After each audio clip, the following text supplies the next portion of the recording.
Bonjour à tous et bienvenue sur ma chaîne. On se retrouve aujourd'hui pour l'essai du Honda Forza 750 cm3. N'oubliez pas de vous abonner, d'activer les notifications, de partager, de liker et de commenter. A bientôt. Donc rapidement quelques petites informations. Donc ce scooter Honda Forza 750 bénéficie d'un compteur digital avec différents modes de paramétrage. C'est un écran TFT de 5 pouces. À l'avant, on a un freinage montage radial étrié de 310 mm et à l'arrière nous avons un montage hydraulique de 240 mm. Voilà, c'est les différents aspects. Donc la cylindrée est de 745 cm3. L'éclairage est quant à lui full LED. Voilà. Il dispose également de la clé intelligente, le système Smart Key, donc qui permet l'allumage du scooter, l'ouverture et le verrouillage de la selle. On a une prise USB de type C dans le coffre sous la selle et on a un système de contrôle du couple à 3 niveaux complètement déconnectable. Au niveau des aspects pratiques, on retrouve donc directement sur le guidon le frein de parking. Donc je trouve la position idéalement placée, pas besoin d'aller chercher en bas comme c'est le cas sur d'autres scooters. Nous avons un petit vide-poche ici donc, qui lui ne ferme pas à clé. Voilà. Ici donc on a le petit bouton pour mettre le contact. Voilà. Ici nous avons l'ouverture de la trappe à carburant qui se situe ici. À côté nous avons le bouton de la selle, voilà, qui s'ouvre comme ceci et qui laisse place à un coffre qui permet d'accueillir un casque intégral. On a une petite trousse à outils ici. Donc effectivement on ne peut mettre qu'un casque intégral parce qu'à un moment donné je pense que les designers ont dû faire un choix entre l'esthétique et le pratique, l'esthétique l'ayant emporté, puisqu'effectivement on se retrouve avec un arrière assez affiné type moto, qui est effectivement esthétiquement beaucoup plus joli que d'avoir un arrière beaucoup plus volumineux et du coup moins esthétique. On voit bien les larges protections offertes par le carénage, on verra ça en roulant. L'éclairage full LED.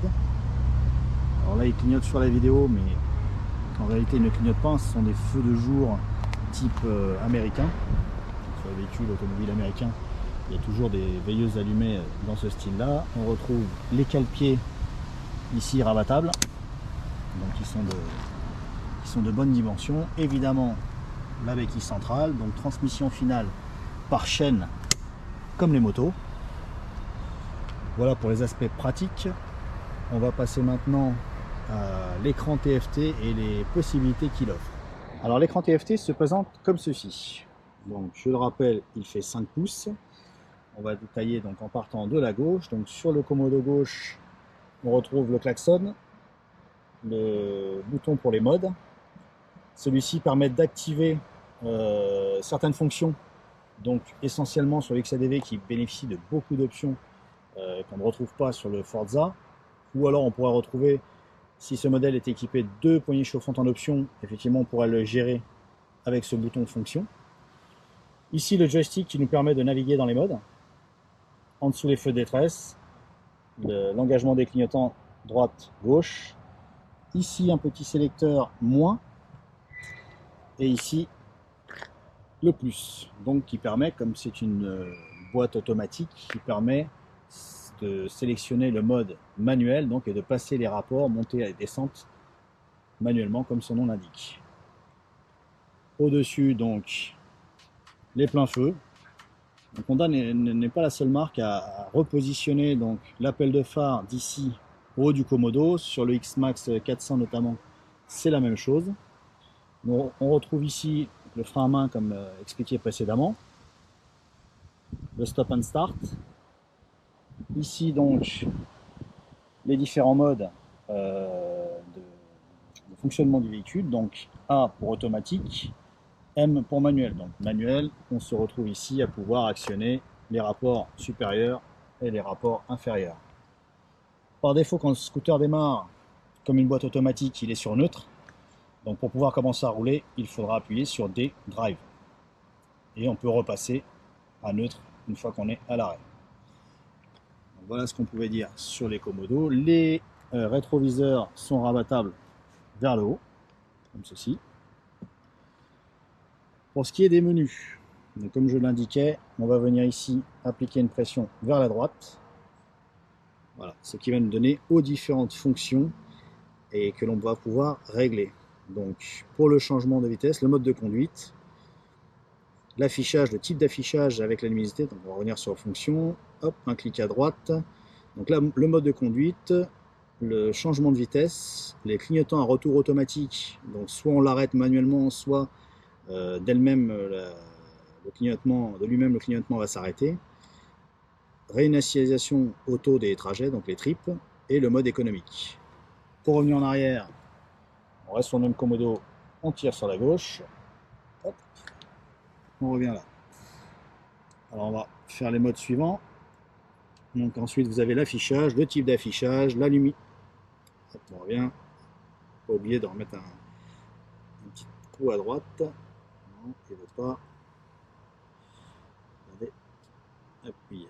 Voilà.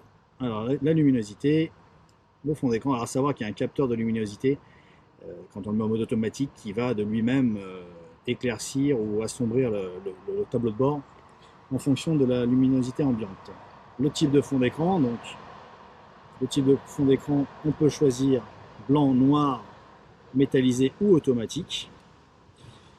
Ensuite, les favoris, le mot utilisateur, donc on retrouve comment dire, sur le tableau de bord, je vais vous montrer tout à l'heure. Hop, donc je vais même vous le montrer tout de suite d'ailleurs. Hop, on reste sur la gauche pour revenir. Donc voilà, ici il est indiqué Forza, mais on peut donc avec le mot utilisateur mettre son nom, le nom de son entreprise ou d'autres choses, c'est personnalisable. On retourne sur le menu. Donc on a fait affichage, le général, donc date, heure, unité, donc kilomètre/heure, la langue, restaurer les valeurs par défaut et réalisation de l'appairage Bluetooth, puisqu'on peut appairer son téléphone via Bluetooth avec son véhicule. Et ensuite, bon, l'assistance. On va revenir en arrière. Voilà, on revient sur le tableau de bord. Si on agit sur le bouton ici mode, qu'est-ce qui se passe? On va avoir voilà, les différents modes, vous voyez, qui défilent. Donc ça c'est user, c'est le mode personnalisable, sport, standard et pluie. Donc on remarque à chaque fois qu'on modifie le mode, toutes ces variantes évoluent en fonction du mode sélectionné. Voilà. Ensuite on retrouve les données habituelles, l'heure, température extérieure, les trips, consommation du trajet sur le trip B, en l'occurrence affiché actuellement. Donc beaucoup d'informations, le rapport engagé, donc là on est sur neutre, et la vitesse. Alors je vais simplement vous montrer les différents types d'affichage. On va retourner dans les menus, donc affichage, type d'affichage. Et là voilà, on nous propose donc la barre, le rond, analogique ou numérique. Je pense que j'ai un petit faible pour celui-ci qui ressemble un petit peu à un des affichages de l'Audi RS6. Hop, donc on revient en arrière et on va pouvoir passer un petit essai dynamique. Nous allons effectuer un petit démarrage pour que vous vous rendiez compte du bruit sympathique que dégage ce Forza 750. Allez, on y va.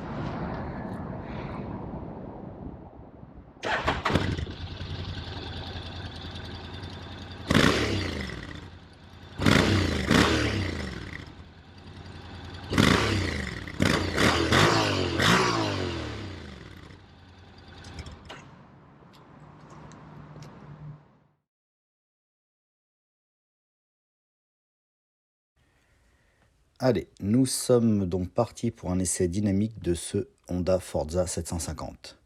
On rappelle que le port des gants est obligatoire. Alors, j'enclenche le mode automatique.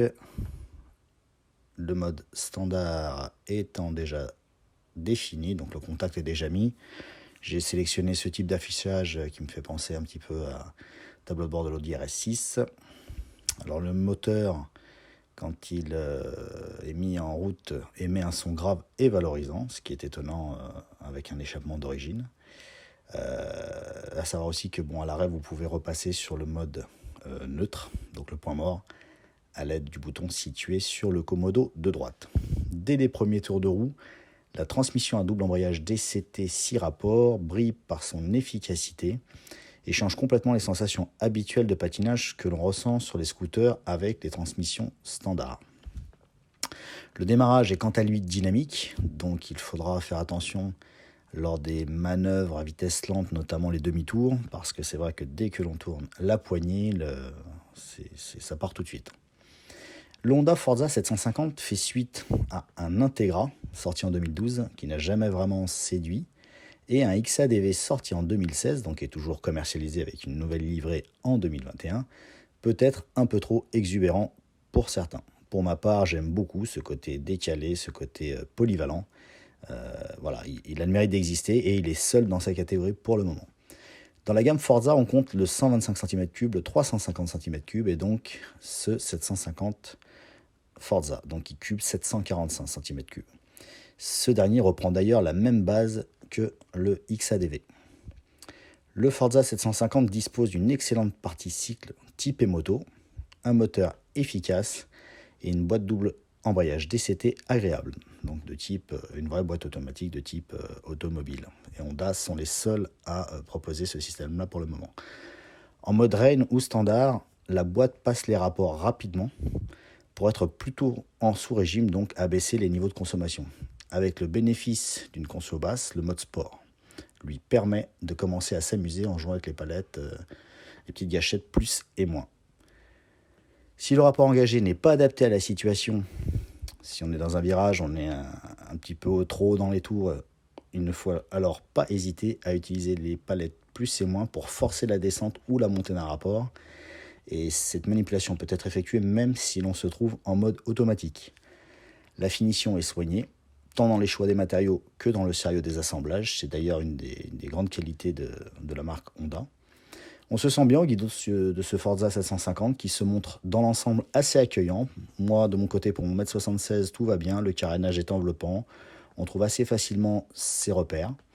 La selle large, accessible à 780 mm, manque de moelleux et est même assez ferme à mon goût. J'imagine que sur un long trajet, ça ne doit pas être agréable. Donc malgré son poids de 235 kg et un centre de gravité assez haut, le Forza fait preuve d'un bel équilibre. Il faut toutefois être vigilant lors de la circulation en interfile, notamment car les rétroviseurs sont placés assez bas et peuvent heurter les rétroviseurs des voitures. Sur les voies rapides, on bénéficie d'une bonne protection des jambes et du buste. Aux vitesses légales, ce bicylindre n'est ni bruyant ni vibrant. Avec ce châssis typé moto, une roue avant de, rappelons-le, 17 pouces, une roue arrière de 15 pouces, le comportement est extrêmement rigoureux et équilibré. La tenue de route est vraiment royale. On se sent en sécurité. À défaut d'être démonstratif, le moteur est avenant et efficace avec des belles montées en régime. Il reste très sobre avec une consommation lors de cet essai qui tourne autour des 4 litres au 100. Donc il est tout à fait envisageable de l'utiliser au quotidien sans avoir un budget essence trop important. Après, effectivement, dès qu'on commence à jouer, on se prend vite à jouer avec le mode manuel, effectivement, là, la consommation augmente. Le freinage avec à l'avant un double disque hydraulique de 310 mm, simple de 240 mm à l'arrière, offre un bon feeling et une bonne puissance, parfaitement dosable. Comme décrit plus tôt dans la vidéo, les aspects pratiques sont limités avec un coffre de 22 litres uniquement, dans lequel on loge tout juste un casque intégral et une paire de gants. Il existe néanmoins la possibilité de mettre un top case de 50 litres et des valises en option de 26 et 33 litres, donc celle de 26 étant amputée du fait du passage de l'échappement. En conclusion, et ce n'est que mon avis, ce Forza 750 est un maxi scooter GT valorisant, technologiquement abouti et stable avec une consommation réduite. Une boîte DCT 6 rapports au top, une bonne protection malgré une bulle non réglable. Voilà, je tenais à remercier toute l'équipe de Paris Nord Moto pour le prêt de ce véhicule, de m'avoir permis de réaliser cet essai, en espérant qu'il vous ait plu. À bientôt pour une prochaine vidéo. Voilà, cette vidéo touche à sa fin. Je vous remercie de l'avoir regardée. Je vous invite à vous abonner, à activer les notifications pour être tenu informé de mes dernières vidéos. Likez, partagez et je vous dis à bientôt.